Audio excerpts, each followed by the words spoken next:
Well, it looks like we're all here. I'd like to welcome everyone to this IEP meeting. We're here to discuss Jack and some of the concerns that have been brought up by both his teacher and his parents. And so I'm the special education administrator. My name is Tara. And we'll just go around the room real quick and have everyone introduce themselves, and then we'll get started. Okay, I'm the BCBA, and I'm Abby Taylor. I'm Emily, and I'm Jack's special education teacher. Hi, I'm Tuful Marzuki, and I'm the speech therapist. And I'm Teresa Nemo, I'm Jack's mom. Welcome. All right, we'll go ahead and get started then. And I'd like to just start off with just going over a few of the concerns that you had expressed to us before the meeting. If you kind of want to go over those, give us a little refresher and tell us a little bit more about Jack. Okay, well, I want to start off by saying that Jack is very happy, very lovable. He gets along great with his brother and sister, and he's just a great kid, but he's just having a difficult time making friends, especially when he goes outside with the kids in the neighborhood. He tends to sit off on his own while the other children are all playing together. He has a problem expressing himself, and when he gets angry or frustrated, he tends to pull his pants down. It's like he can't tell us how he's feeling about certain situations.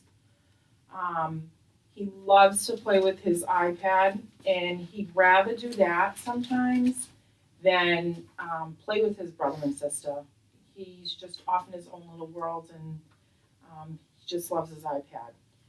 He doesn't want to read, and he doesn't enjoy when my husband and I try to read to him. And when he does his homework, he has no problem with his math when he does all his calculations and everything, but his main issue seems to be when it comes to his word problems, and also if he has nightly reading homework. It's just a power struggle to get him to do it. So I don't know what to do. Well, thank you for telling us some of that, and we'll go to his teacher now and go over some of Jack's strengths and weaknesses in the classroom. Well, first of all, he's a pleasure to have in class. I love having him there. I'm sure all of you guys know he's such a great kid. But I can definitely see where some of your concerns are coming from. He definitely, the computations, probably one of the best in the class as far as that goes. But I can totally see the issues with the problem solving and the word problems. But that is not because of the math, it's definitely because of the reading and the fluency, because if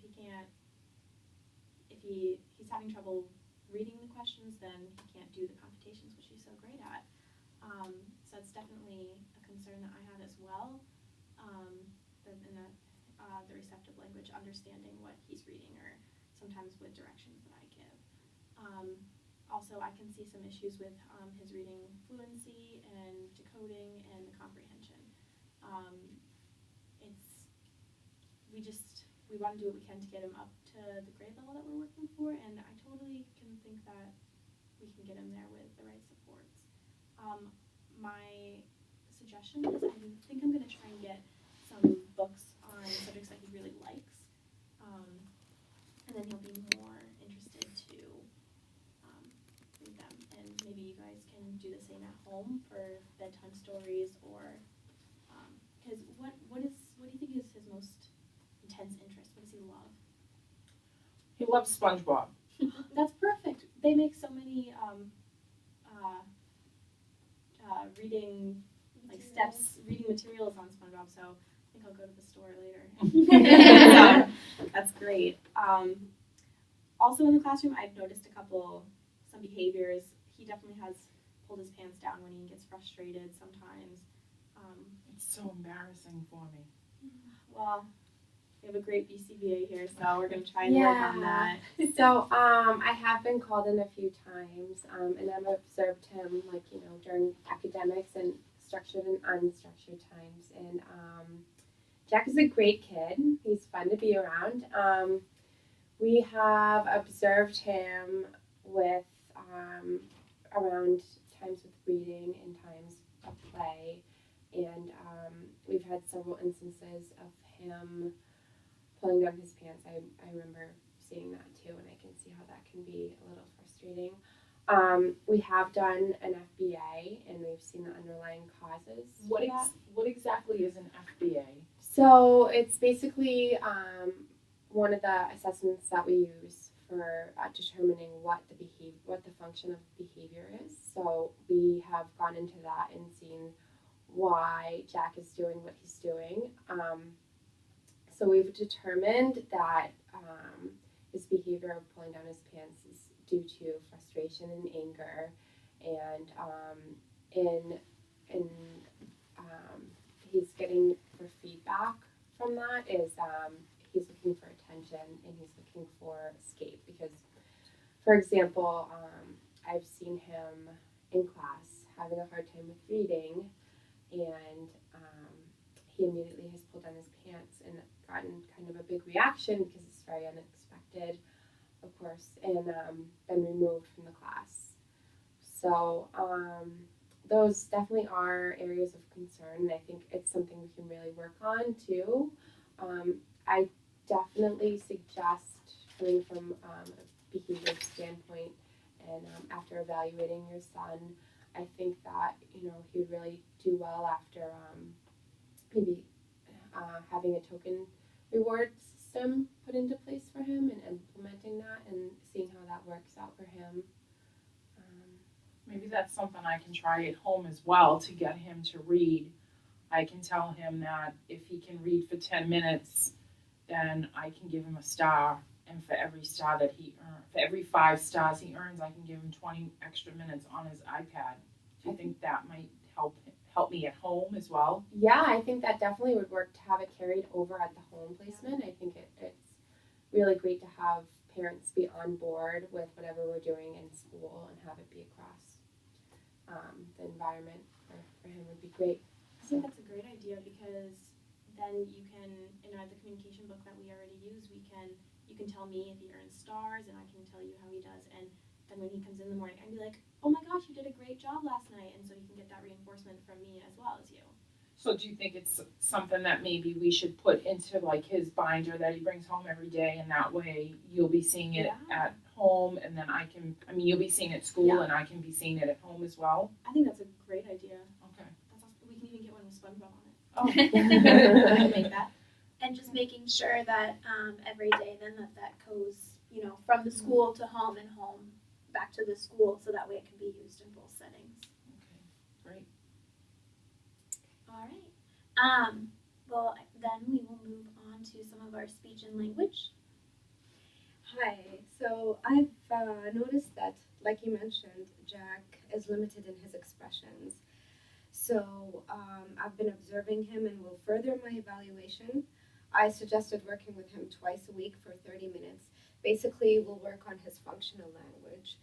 That will assist him with his communication, helping him to find ways to express his feelings more. Okay. Yes. And we will hopefully notice the improvement. Yes, especially the pulling the pants down. Maybe we can do some social stories for when I get frustrated and have sometimes I get frustrated. Sometimes when that happens, I want to pull my pants down, but instead I can do this. Do you think that would be helpful for him maybe if we use that? I think so. I noticed at Barnes and Noble, they have a whole series of books, Miss Stubborn, Miss Unhappy, all the different series. So maybe I can also either take it to the library and take those books out, and then that'll get him to understand that reading's important, or I can even purchase them, and then we can read them together. And I can tell him that can count towards his token board as well. Yeah. I see that he's very attached to his iPad, and maybe if I can also find programs I would implement in his iPad, that will help us a lot, because he's always holding that iPad. Yes. So. It's definitely a preferred for him. Yes. I was also thinking having him identify, we've had kids in the past identify zones of regulation and identify where they're at that time and what they can do in place of that behavior. So if they're feeling really anxious, we call it a red zone, and then if they're feeling really frustrated or angry, they can go take a break.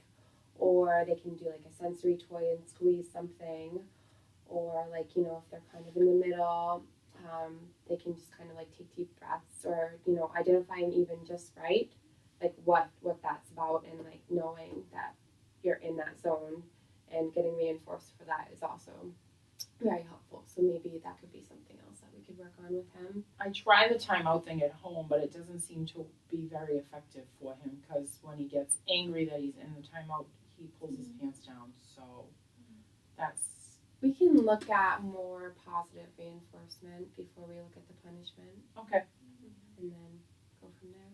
sounds great. I think if we would unify the reinforcement and all work on the same reinforcement with Jack, that would be like more effective. And definitely working on some of those language and communication skills will help him to be able to express that anger and that frustration.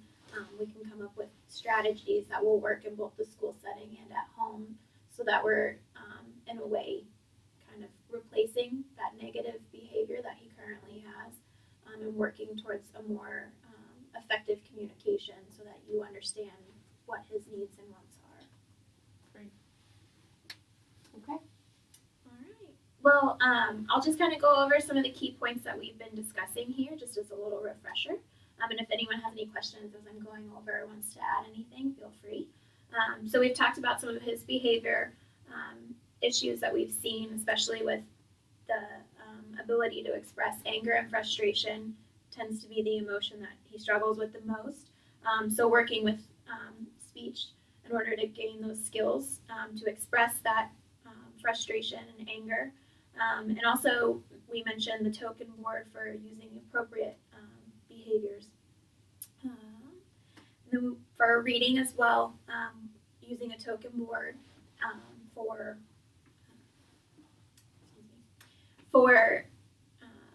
actually completing his work, moving on to the preferred subjects, making sure that the reading is maybe something that he's going to be more engaged in, giving him an opportunity to use subjects that he actually wants to read about instead of completely non-preferred.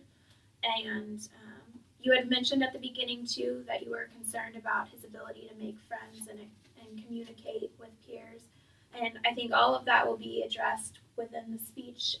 We have social skill groups that we can also work on, so that way we're building within all of his work to help with that social aspect as well.